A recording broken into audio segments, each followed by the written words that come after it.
Alam mo ba, bago pa man maging leading man ni Catherine Bernardo si Alden Richards sa iconic movie na Hello Love Goodbye, ay una nang nagkaroon ng isang leading man na GMA actor si Catherine Bernardo.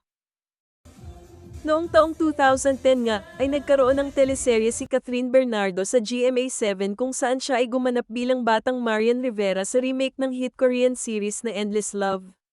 Dito ay nakatambal ni Catherine Bernardo ang no-teen star ng GMA7 na si Christopher Martin.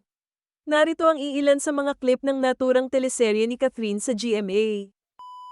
Yung mga dalaga daw, dapat nagsusuot ng half sleeve. Ikaw, dalaga? Oo. O hinihini ka pa, hindi ka nga marunong magbike eh.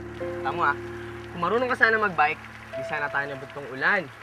Eh di sana nasa bahay na rin tayo, di ba? Eh sana kasi, inangkas mo na lang ako. Sa pagganap ni Catherine bilang batang Marian at Christopher naman bilang batang Dingdong ay tila naging maganda ang resulta kung saan nakakuha ng napakataas na ratings ang naturang teleserye.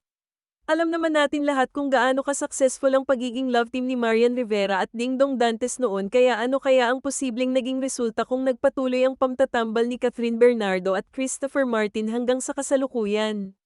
Nang maghiwalay si Catherine Bernardo at Daniel Padilla, tila biglang nabuhayan at nagkaroon muli ng pag-asa si Christopher Martin na muling makatambal ang award-winning actress na si Catherine Bernardo.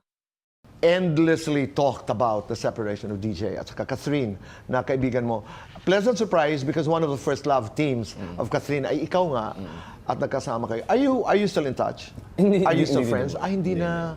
Talaga sayang naman. But you are friends.